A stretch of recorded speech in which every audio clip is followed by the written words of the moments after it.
আসসালামু আলাইকুম এভরিওয়ান। শীতের পিঠা পায়েস আয়োজনে আপনাদের জন্য আমাদের আজকের রেসিপি গ্রাম বাংলার ঐতিহ্যবাহী বিন্নি চালের পায়েস। আমরা আশা করব আজকের রেসিপিটিও আপনাদের ভালো লাগবে। বিন্নি চালের পায়েস রান্না করার জন্য প্রথমে একটি ফ্রাই প্যানে 1 লিটার পরিমাণ তরল দুধ নিয়ে খুব ভালো মতো 2টা থেকে 3টা বলক তুলে নিতে হবে। কিন্তু এই লিকুইড দুধটাকে ঘন করার কোনো প্রয়োজন নেই, জাস্ট 2-3টা বলক তুলে নিলেই হবে। যখন কিনা দুধটা খুব ভালো মতো বলক উঠে যাবে তখন 2 থেকে 3 টুকরো দারচিনি, 3 থেকে 4 টুকরো এলাচ দিয়ে দিচ্ছি। এখানে খুব বেশি গরম মশলা ব্যবহার করার দরকার নেই, কারণ আমরা সবাই জানি বিন্নি চালের ঘ্রাণ এমনিতেই অনেক সুন্দর হয়ে থাকে। এই পর্যায়ে এখানে আমি দিয়ে দিচ্ছি 1/3 কাপ পরিমাণ বিন্নি চাল, যেটা আমি আধা ঘন্টা আগে নর্মাল টেম্পারেচারের পানিতে ভিজিয়ে রেখেছিলাম। বিন্নি চালটা অবশ্যই খুব ভালো মতো ধুয়ে তারপর ব্যবহার করতে হবে। আমি এখানে 1/3 কাপ চাল ব্যবহার করেছি।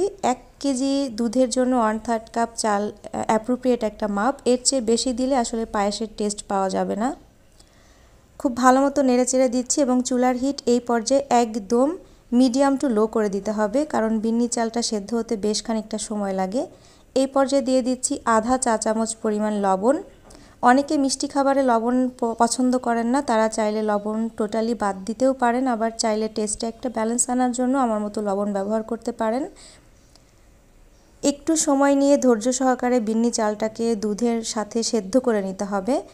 একদম প্রপারভাবে সেদ্ধ না হওয়া পর্যন্ত এখানে কোনো ধরনের কোনো মিষ্টি কোনো জিনিস ব্যবহার করা যাবে না, যেহেতু আমরা আজকে গুড় দিয়ে রান্না করব। তো আমি গুড়ের কথাটাই বলছি, যতক্ষণ পর্যন্ত চাল সেদ্ধ না হবে ততক্ষণ পর্যন্ত গুড় চিনি কিছুই ব্যবহার করা যাবে না। আমরা একটু মেক শিওর হব চালটা খুব ভালো মতো ফুটে উঠেছে কিনা। যখন দেখব 100% চালটা ফুটে উঠেছে তখনই আমরা গুড় ব্যবহার করব।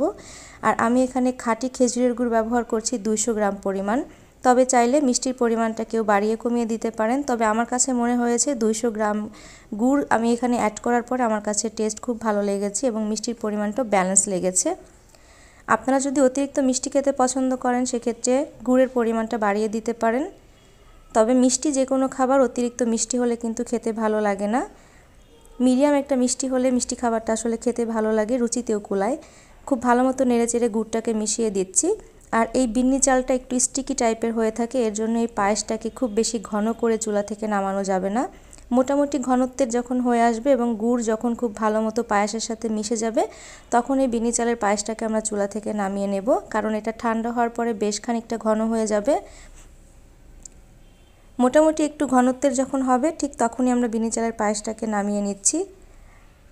আর বিন্নি চালের পায়েসটা আপনারা চাইলে যে কোনো বাদাম কুচির সাথে সার্ভ করতে পারেন, তবে আমার কাছে মনে হয় ট্রেডিশনাল ফুড ট্রেডিশনাল রাখাই ভালো। অতিরিক্ত বাদাম কিশমিশ ব্যবহার করলে এটার আসল টেস্ট আসলে বিলীন হয়ে যায়। আমরা আশা করব আমাদের আজকের রেসিপিটি আপনাদের ভালো লেগেছে। ভালো লাগলে অবশ্যই বাসায় ট্রাই করবেন এবং আপনাদের ফিডব্যাক আমাদেরকে জানাতে একদম ভুলে যাবেন না। আমি একটু তুলে দেখিয়ে দিচ্ছি বিন্নি চালের পায়েসটা আসলে ঠান্ডা হওয়ার পর কীরকম ঘনত্বের হয়, আপনারা দেখে নিশ্চয়ই বুঝতে পারবেন। আর এই পায়েসটা ট্রাস্ট মি এত বেশি মজার হয় যে বলার অপেক্ষা রাখে না। আপনারা বাসায় অবশ্যই ট্রাই করবেন।